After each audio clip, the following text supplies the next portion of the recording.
Polunsky Unit sits in East Texas, outside the town of Livingston, surrounded by pine forests and long rural highways. It is a maximum security prison operated by the Texas Department of Criminal Justice. For decades, it functions as the primary death row facility for men in the state of Texas. This is where the state sends prisoners convicted of capital murder after the appeals process begins to narrow. It is not built to rehabilitate. It is built to hold men until the end of their legal lives. The unit opens in 1994, replacing earlier death row housing at the Ellis Unit. From the beginning, Polunsky is designed around isolation and control. The layout reflects that purpose. Housing rows are narrow. Cells are small. Movement is limited. Every routine is planned to reduce contact and unpredictability. The goal is security above all else. If stories like this matter to you, consider subscribing, because what happens inside places like this explains how the system truly works.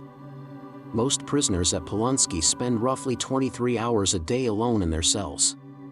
The cells hold a bed, a toilet, and little else. Meals arrive through slots. Showers are scheduled and supervised. Recreation happens in small, enclosed spaces, often alone. Contact with other inmates is minimal by design. Contact with staff is brief and procedural. The men housed here are convicted of the most serious crimes under Texas law. Many receive death sentences for murders involving multiple victims, law enforcement officers, or extreme circumstances defined by statute. Once transferred to Polunsky, they enter a legal and physical limbo that can last years or decades. Executions define the unit's reputation more than riots or escapes. Texas carries out more executions than any other state. Polunsky becomes the final stop in that process.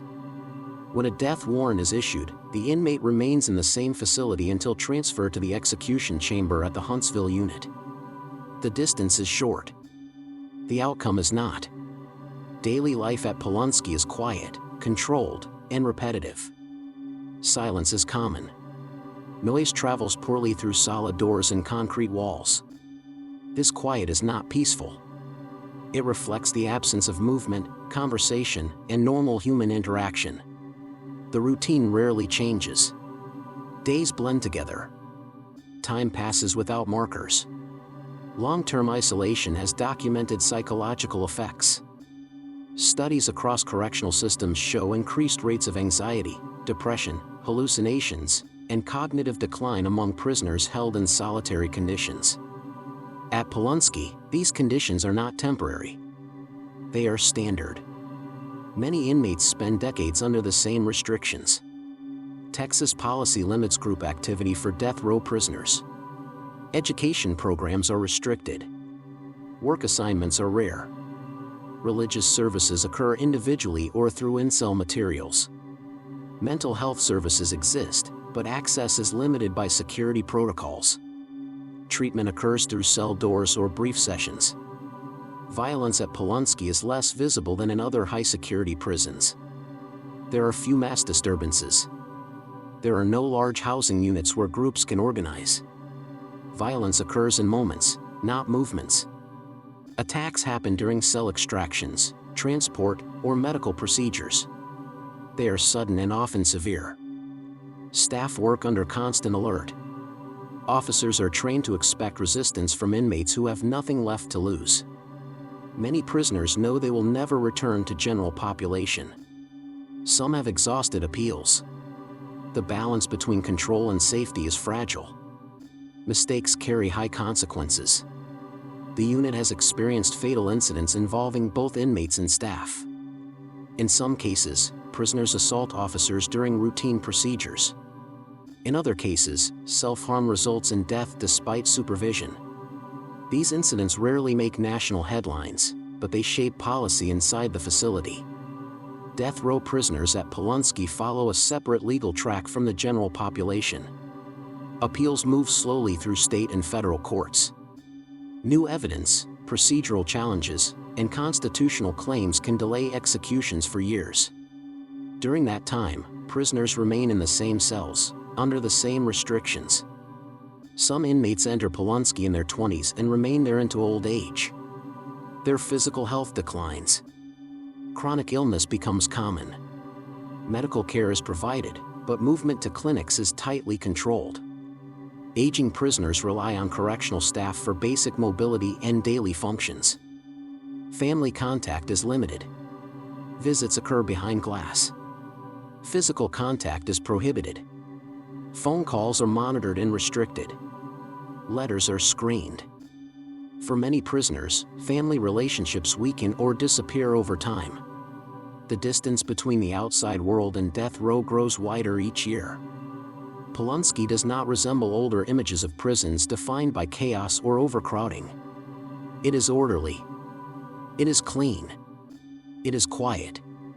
Its severity lies in consistency. The punishment is not unpredictable violence. It is controlled deprivation over extended time. Critics argue that prolonged isolation on death row constitutes cruel treatment. Lawsuits challenge conditions related to mental health, access to exercise, and environmental stimulation. Courts review these claims, but changes occur slowly. The core structure of death row confinement remains intact. Supporters of the system argue that the nature of the crimes justifies the conditions. They point to safety concerns for staff and other inmates. They emphasize the legal process that precedes a death sentence. In Texas, capital punishment remains supported by law and public policy. Executions at Huntsville are scheduled after final appeals conclude. When the date approaches, the prisoner remains at Polunsky until the day of transfer. The knowledge of a set execution date changes the atmosphere inside the cell block. Staff increase monitoring. Procedures become stricter. The final weeks are governed by policy. Property is inventoried. Legal visits increase. Media attention focuses elsewhere, but inside Polunsky, the routine continues. There is no ceremony. There is no announcement to other inmates. The system proceeds as designed. After execution, the cell is cleaned. Another inmate eventually occupies the space. The cycle continues. Polunsky does not memorialize those who pass through it. There are no plaques or records visible to prisoners. The institution is forward-facing, not reflective. Over time, Polunsky becomes symbolic of Texas' approach to punishment. It represents the endpoint of a system that emphasizes certainty and finality. Once an inmate arrives, there is little left to influence except legal timelines. Mental health professionals working with death row populations note the cumulative impact of isolation combined with the anticipation of execution. The stress does not peak in release. It accumulates. Symptoms often worsen with time rather than stabilize. Some prisoners adapt by establishing strict personal routines. Others withdraw further. Behavioral issues sometimes increase as coping mechanisms fail. Staff document changes and intervene when required, but the environment limits meaningful relief. Public access to Polunsky is restricted. Journalists do not tour housing areas. Official information comes through reports, court filings, and oversight reviews. The absence of visibility contributes to its mystique and misunderstanding. Unlike some supermax facilities, Polunsky is not designed to manage large-scale gang activity. Its population is smaller and more controlled. The danger lies not in numbers, but in desperation. Texas law continues to authorize capital punishment. As long as that remains unchanged, Polunsky serves a specific function. It is not a temporary solution. It is a permanent fixture in the state's correctional system. Reform efforts often focus on sentencing, appeals, or execution protocols rather than daily confinement. Conditions on death row change incrementally, if at all. The core experience remains isolation and waiting. For the men inside, time is measured differently. Years are marked by court decisions rather than seasons.